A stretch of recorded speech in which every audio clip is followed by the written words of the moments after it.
Hello, it's Dr. Daystorms, and now we're going to be starting a new chapter in general chemistry, and this chapter is on thermochemistry, which if you've had any physics or background in physics, then much of this should be reviewed. In particular, this PowerPoint is going to be introducing you to thermodynamics and describing some of the terms used and going through an example problem or two. First up, we have what energy is. And energy is the ability to do work or to transfer heat.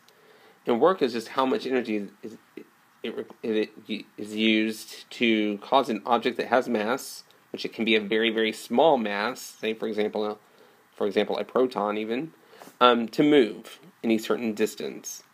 Whereas heat, you can think of heat as being the transfer of thermal energy between two objects that are at different temperatures. So many times we talk about heat flow in the sense in chemistry as being heat released from a chemical reaction or the heat required to be added in for a chemical reaction to occur.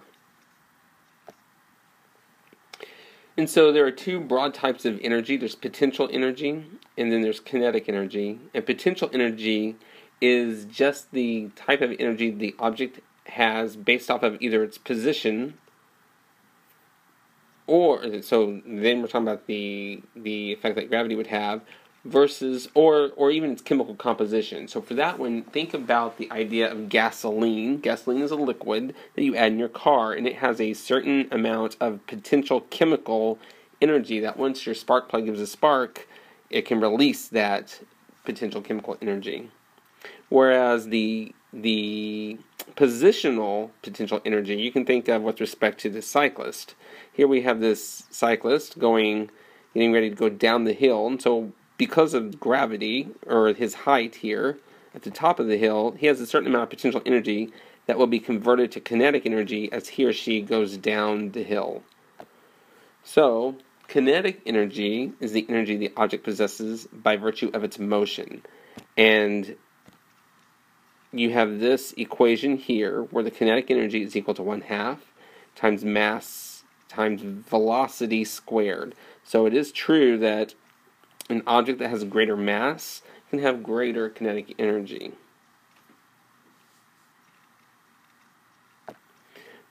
So we just wanted to show an example here of this. I'm going to show an example here of this skateboarder. This is a 7-year-old boy doing skateboarding. At the top of the ramp, he has a lot of the highest potential energy. At the bottom of the ramp, when he's going the fastest, he has the greatest amount of kinetic energy. 100% of the potential energy gets converted to the kinetic energy if we assume that the friction is negligible.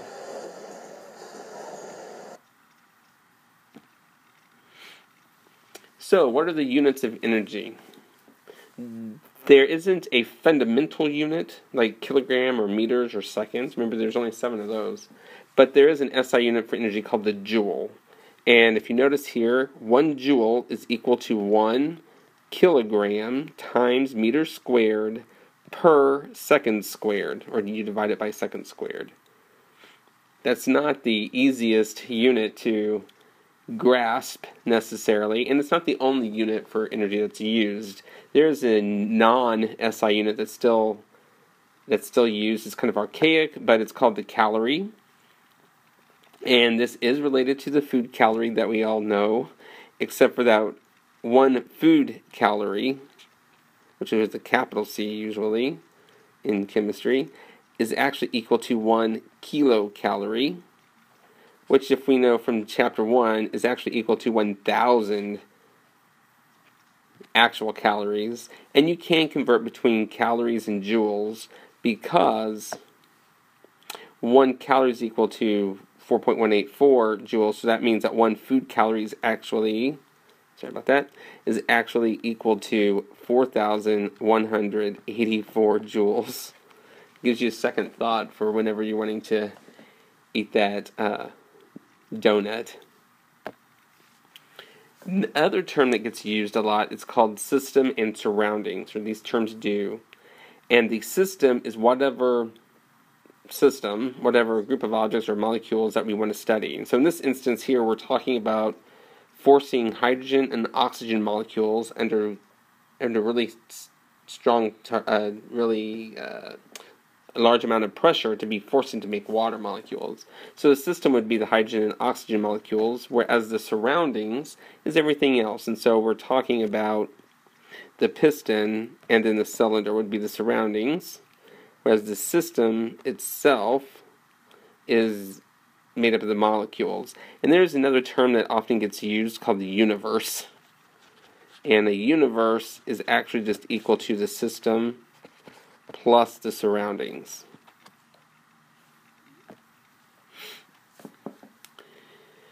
Finally, we have work. And work is the energy that is used to move an object over some distance. And so here we're talking about work is equal to force times distance. And when we're talking about potential energy, the force that we're working against is due to gravity. And so for potential energy, which I'm just going to abbreviate as PE, that work is equal to the force of gravity, which is the mass of the object times g, which g is 9.8 meters per second squared, times distance.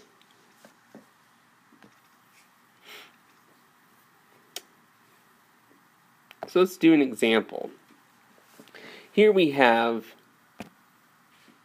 that a man lifts a 12-pound bowling ball, which you would first want to convert that to kilograms, and I've already done that for you. That's 5.4 kilograms. And he picks it up from the ground to a height of 1.3 meters, which would be over 5 feet. How much work does he do in lifting the bowling ball? And then finally, when he releases the ball, what will be its fastest velocity? So let's go ahead and start doing the work here. I'm going to change colors. Let's figure out the potential energy, or the work done due to the potential energy. So we have work is equal to F times D. And since we're talking about potential energy, which is positional, he's working against gravity. So we're going to have the mass times G, that's the acceleration due to gravity, times distance. So now we just have to plug and chug. We have 5.4 kilograms times g, which is 9.8, that's a constant, 9.8 meters per second squared, times distance, which is 1.3 meters. So let's put that into our calculator. I gotta find my calculator. So 5.4 times 9.8 times 1.3, you're going to get 68.8 kilograms times meters squared, because we have 1 meter, 2 meters, divided by second squared, which is the same thing as saying 68.8 joules. So we've answered that for number 1. It's 68.8 joules. I wrote that up there because we're going to need that information in order to work number 2. So now I'm going to erase the part that we don't need. And we're going to actually do the algebra before we put the numbers in. So I'll change the colors here. So we have kinetic energy